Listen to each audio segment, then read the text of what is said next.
রাসূল সাল্লাল্লাহু আলাইহি ওয়াসাল্লামের ঘর যেন প্রকৃতির সমস্ত আদর্শের প্রাণকেন্দ্র, যেখান থেকে প্রকাশিত হয় উত্তম আদর্শ, পরিপূর্ণ আদর্শিষ্টাচার, মনোরম সমাজের স্বচ্ছ উপাদান। আর তা ছিল যার দেয়ালের অভ্যন্তর কক্ষে, যা অন্যান্য মানুষের কেউ তা অবলোকন করেনি। তিনি তার খাদেম ও স্ত্রীদের সাথে উত্তম আচরণ ও অতি বিনয়মূলক ব্যবহার করতেন, যার মধ্যে থাকত না কোনো কৃত্রিমতা।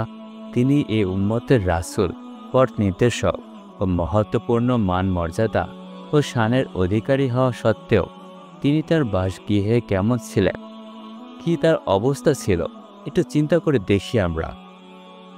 আয়েশা রাদিয়াল্লাহু আনহাকে জিজ্ঞাসা করা হয়েছিল, রাসূল সাল্লাল্লাহু আলাইহি ওয়াসাল্লাম তার ঘরে কি কি কাজ করতেন। তিনি উত্তর দেন, তিনি তার রক্ত, মাংস ও চামড়ার একজন মানুষই ছিলেন। তিনি তার কাপড় সেলাই করতেন, ছাগলের দুধ দহন করতেন এবং নিজের কাজ নিজেই করতেন। তিনি ছিলেন বিনয়ের মতো প্রতীক, যার ভিতরে ছিল না কোনো প্রকার অহংকার, যিনি কাউকে দিতেন না কষ্ট।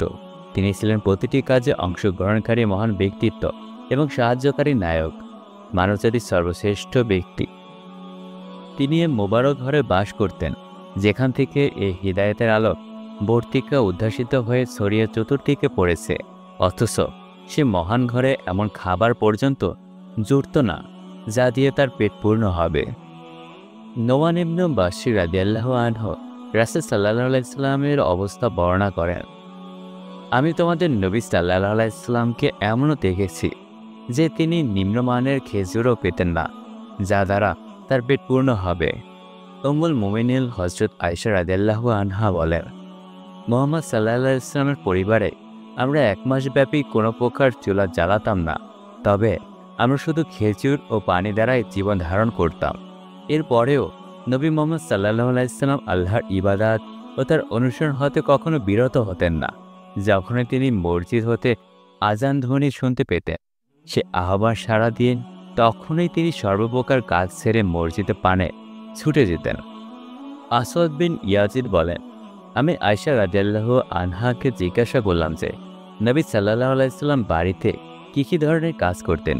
তিনি উত্তরে বলেন, তিনি তার পরিবারের সর্বপ্রকার কাজে নিয়োজিত থাকতেন, তবে আজান শোনার সাথে সাথেই বাড়ি হতে বের হয়ে যেতেন।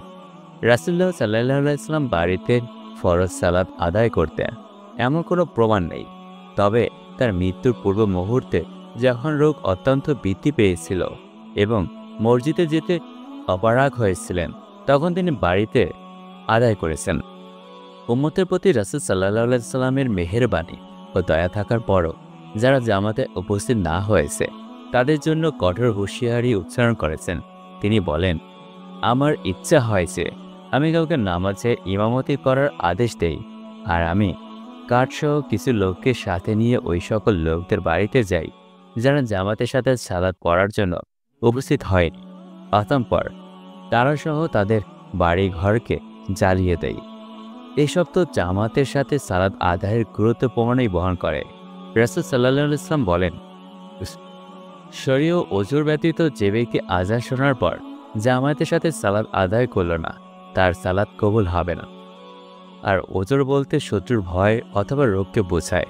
25 বছর বয়সী রাসূলুল্লাহ সাল্লাল্লাহু আলাইহি ওয়াসাল্লাম তার চেয়ে প্রায় 15 বছরের বড় 40 বছর বয়সী খাদিজা রাদিয়াল্লাহুর সাথে বিবাহ বন্ধনে আবদ্ধ হন। বিবাহের ইতিবৃত্ত হচ্ছে, রাসূলুল্লাহ সাল্লাল্লাহু আলাইহি ওয়াসাল্লাম খাদিজা রাদিয়াল্লাহুর হয়ে তার ওই গোলাম মাইসারাকে নিয়ে সিরিয়ায় ব্যবসার উদ্দেশ্যে গমন করেন। অন্য সফরে মাইসারা খুব কাছ থেকে তার মহৎ গুণাবলী প্রত্যক্ষ করার সুযোগ লাভ করে। ফলে তার সততা, আমানতদারি, নিষ্ঠা, কর্মপরতা, বিচক্ষণতা ও চারিত্রিক মাধুর্য দেখে অভিভূত হয়ে যায়। সর্বশেষে নিজ মালকিন খাদিজাকে সব খুলে বললে তিনি তার প্রতি আকৃষ্ট হয়ে পড়েন এবং বান্ধবীদের মাধ্যমে প্রস্তাব পাঠান। মহানবী সাল্লাল্লাহু আলাইহি ওয়াসাল্লাম সেও চাচা আবু তালেবের সাথে পরামর্শের পর প্রস্তাব গ্রহণ করে বিবাহ বন্ধনে আবদ্ধ হয়ে যান। খাদিজা রাদিয়াল্লাহু আনহা হিজরতের 3 বছর পূর্বে 65 বছর বয়সে ইন্তেকাল করেন। সে সময় রাসূলুল্লাহ সাল্লাল্লাহু আলাইহি ওয়াসাল্লাম বয়স ছিল প্রায় 40 বছর। তার ইন্তেকালের পর রাসূল সাল্লাল্লাহু আলাইহি ওয়াসাল্লাম বহু হিকমত ও নানাবিধ মহৎ উদ্দেশ্যে একাধিক নারীর সাথে পরিণয় সূত্রে আবদ্ধ হন।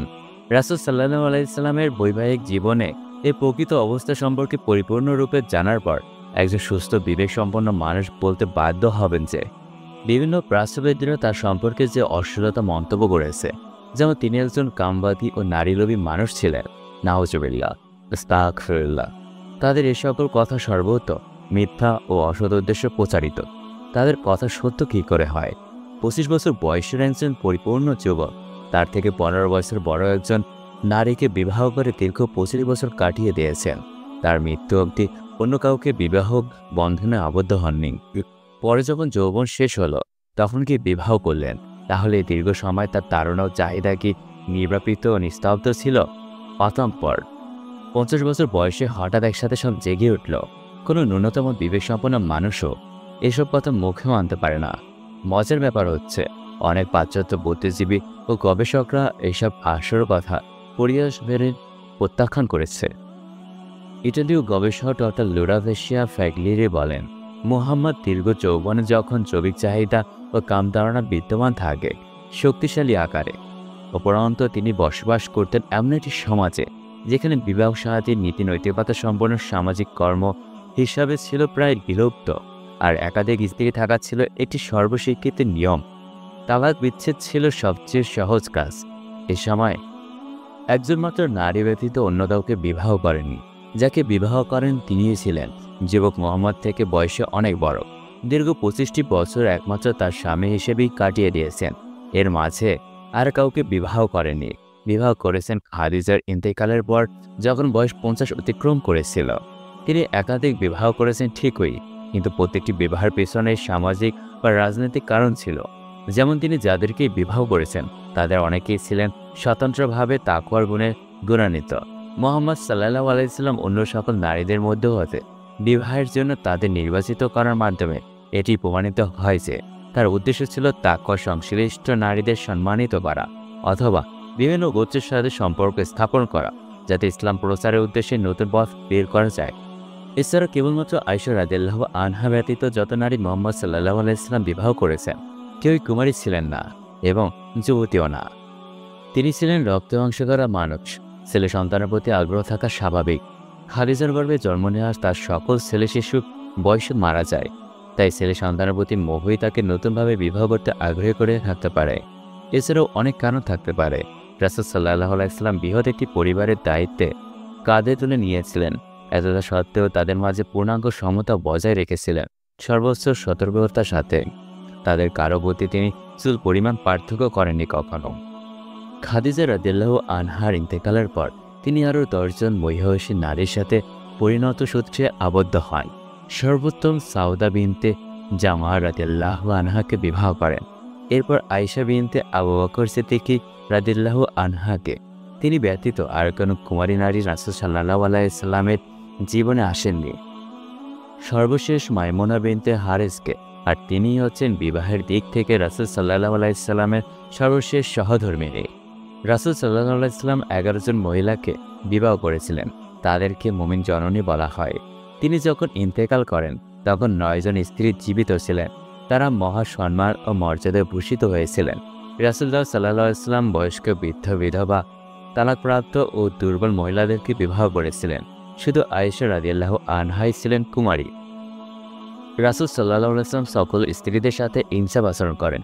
তিনি ছিলেন ইনসাফ ও তাদের হক বন্টনের এক উজ্জ্বল দৃষ্টান্ত। আয়েশা রাদিয়াল্লাহু আনহা বলেন, রাসূল সাল্লাল্লাহু আলাইহি সাল্লাম যখন সফর করার ইচ্ছা পোষণ করতেন তখন সব স্ত্রীর নামে লটারি করতেন। যার নাম উঠত তাকেই তিনি সফরের সঙ্গী করতেন, আর প্রত্যেক স্ত্রীর জন্য পালাক্রমে দিনরাত বন্টন করতেন। রাসূল সাল্লাল্লাহু আলাইহি সাল্লামের ইনসাফের এক বাস্তব নমুনা বন্টন করতে গিয়ে আনাস বিন মালিক রাদিয়াল্লাহু আনহু বলেন, রাসূল সাল্লাল্লাহু আলাইহি সাল্লামের 9 জন স্ত্রী ছিলেন। তিনি যখন তাদের মাঝে দিন বন্টন করতেন তখনও তিনি 9 জনকেই সমান চোখে দেখতেন। প্রতি নিশীথে তারা পালাপ্রাপ্ত বাড়িতে একত্রিত হতেন। এক রাত্রিতে আয়েশা রাদিয়াল্লাহুর বাড়িতে পালার দিনে জায়নব রাদিয়াল্লাহু আনহা উপস্থিত হওয়াতে তিনি তার হাত বাড়ালেন। এ দেখে আয়েশা রাদিয়াল্লাহু আনহা বলেন, তিনি তো জায়নব। তখন রাসূল সাল্লাল্লাহু আলাইহি সাল্লাম স্বীয় হাত খুঁড়িয়ে নিলেন।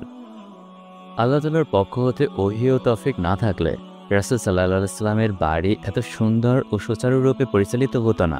রাসূল সাল্লাল্লাহু আলাইহি সাল্লামের কাজ ও কথার মাধ্যমে আল্লাহ তাআলার শুকরিয়া আদায় করতেন। তিনি স্ত্রীদেরকে আল্লাহ তাআলার ইবাদতের দিকে উৎসাহিত প্রদান করতেন এবং আল্লাহর হুকুম পালনার্থে তাতে তিনি সহযোগিতা করতেন। আল্লাহ তাআলা বলেন, আর তোমার পরিবারবর্গকে নামাজের আদেশ দাও ও তাতে ঐচালিত থাকো। আমি তোমার নিকট কোনো রুচি কামনা করি না। আমি তোমাকে রুচি দেই এবং শুভ পরিণাম তো মুত্তাকিদের জন্য। আয়েশা রাদিয়াল্লাহু আনহা বলেন, রাসূল সাল্লাল্লাহু আলাইহি ওয়াসাল্লাম রাতে উঠে তাহাজ্জুদের সালাত পড়তেন আর আমি তার বিছানায় আড়াআড়ি শুয়ে থাকতাম। যখন তিনি বিতর সালাত পড়তেন তখন আমাকে জাগাতেন। তাহাজ্জুদের নামাজে স্বামী স্ত্রী একে অপরকে সাহায্য করার ব্যাপারে নবী করিম সাল্লাল্লাহু আলাইহি ওয়াসাল্লাম উৎসাহ প্রদান করেছে এবং সুন্দর পন্থা শিক্ষা দিয়েছে। আর তা হলো স্বামী স্ত্রীর চোখে বা স্ত্রীর স্বামীর চোখে পানি ছিটিয়ে জাগাবে। আবু হুরায়রা রাদিয়াল্লাহু আনহু হতে বর্ণিত, তিনি বলেন, রাসূলুল্লাহ সাল্লাল্লাহু আলাইহি ওয়াসাল্লাম ইরশাদ করেছেন, আল্লাহ তাআলা সে ব্যক্তির উপর দয়া করেন যে রাতে উঠে তাহাজ্জুদের সালাত পড়ল এবং সেও স্ত্রীকে জাগালো। স্ত্রী যদি উঠতে অলসতা করে তবে তার মুখে পানি ছিটা দিল। অনুরূপ আল্লাহ তাআলা সে মহিলার উপর দয়া করল যে রাতে জাগ্রত হয়ে তাহাজ্জুদের সালাত পড়ল এবং সেও স্বামীকেও জাগালো। সে উঠতে অলসতা করলে তার মুখে পানি ছিটা দিল। রাসূল সাল্লাল্লাহু আলাইহি ওয়াসাল্লামের অন্তর যেমন পবিত্র, তেমনিভাবে তার শরীর ছিল পরিষ্কার ও সুগন্ধিময়। তিনি বেশি বেশি মিসওয়াক করতে ভালোবাসতেন এবং এ কাজে তিনি উম্মতকে আদেশ দিয়ে বলেন, আমি যদি আমার উম্মতের উপর কঠিন মনে না করতাম তবে প্রত্যেক নামাজের আগে তাদেরকে মিসওয়াক করার নির্দেশ দিতাম। হুযায়ফা রাদিয়াল্লাহু আনহু বলেন, রাসূল সাল্লাল্লাহু আলাইহি ওয়াসাল্লাম যখন ঘুম থেকে জাগ্রত হতেন তখন তিনি মিসওয়াক দ্বারা সেও মুখ মেজে নিতেন। সুরাই বিন হানি বলেন, আমি আয়েশা রাদিয়াল্লাহু আনহাকে জিজ্ঞাসা করলাম, যখন রাসূল সাল্লাল্লাহু আলাইহি ওয়াসাল্লাম বাড়িতে প্রবেশ করতেন তখন সর্বপ্রথম কোন কাজটি করতেন? উত্তরে বলেন, মিসওয়াক করতেন। পরিষ্কার পরিচ্ছন্নতা অর্জন করা পরিবারের অভ্যর্থনার প্রস্তুতি কতই না সুন্দর কাজ। ছোট সংসারে স্ত্রী অনেক বাধ্যবাধকতার ভিতরে খেজুর বৃক্ষের শাখার মতো স্বামীর সাথে অতি নিকটে অবস্থান করে থাকে। রাসূল সাল্লাল্লাহু আলাইহি ওয়াসাল্লাম ইরশাদ করেন, দুনিয়ার পুরোটাই সম্পদস্বরূপ, তবে দুনিয়ার সর্বোত্তম সম্পদ হলো সতী স্ত্রী। নবী করিম সাল্লাল্লাহু আলাইহি ওয়াসাল্লাম আচরণ ও তিনি মনোরম দাম্পত্য উম্মুল মুমিনুল আয়েশা রাদিয়াল্লাহু আনহা নামকে আদরাত সালাহ সংক্ষিপ্ত করে আহ্বান করা এবং তাকে এমন খবর পরিবেশন করা যাতে তার হৃদয় যেন তার দিকে উড়ে যায়। এ প্রসঙ্গে আয়েশা রাদিয়াল্লাহু আনহা বলে, একদা রাসূল সাল্লাল্লাহু আলাইহি ওয়াসাল্লাম এসে বলেন, হে আয়েশা, জিবরাইল আলাইহিস সালাম এমাত্র তোমাকে সালাম দিয়ে গেল। মুসলিম উম্মতের নবী সাল্লাল্লাহু আলাইহি ওয়াসাল্লাম পরিপূর্ণ চরিত্র, সর্বোত্তম আদর্শ ও সুমহান মর্যাদার অধিকারী।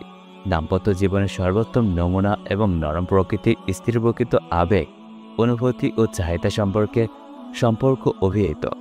তিনি স্ত্রীদেরকে এমন অবস্থা প্রদান করেন যা প্রত্যেক নারী পছন্দ করবে, যার ফলে স্বামীর নিকট সে তার অর্ধাঙ্গিনী পরিণত হতে পারে। আয়েশা রাদিয়াল্লাহু আনহা বলেন, আমি ঋতুস্রাব অবস্থায় কিছু পান করে নবী করিম সাল্লাল্লাহু আলাইহি ওয়াসাল্লামকে দিতাম, আর তিনি আমার মুখ রাখার স্থানে মুখ রেখে পান করতেন এবং আমি হাড়ের মাংস খেয়ে শেষ করলে তিনি তা গ্রহণ করে আমার মুখ লাগানোর স্থানে মুখ লাগাতেন। তিনি কোনো ক্রমেই তেমন ছিলেন না যা মুনাফিকরা ধারণ পোষণ করে এবং প্রাচ্যবিদ্যারা যে সমস্ত মিথ্যা অলিক অপবাদ আরোপ করে থাকে, বরং তিনি দাম্পত্য জীবনে সর্বোত্তম ও সহজ সরল পন্থা অবলম্বন করেছিলেন। হযরত আয়েশা রাদিয়াল্লাহু আনহা বলেন, নিশ্চিত নবী করিম সাল্লাল্লাহু আলাইহি ওয়াসাল্লাম তার কোনো এক স্ত্রীকে চুমু দিয়ে ওযু না করেই নামাজের জন্য মসজিদের দিকে বের হয়ে যেতেন।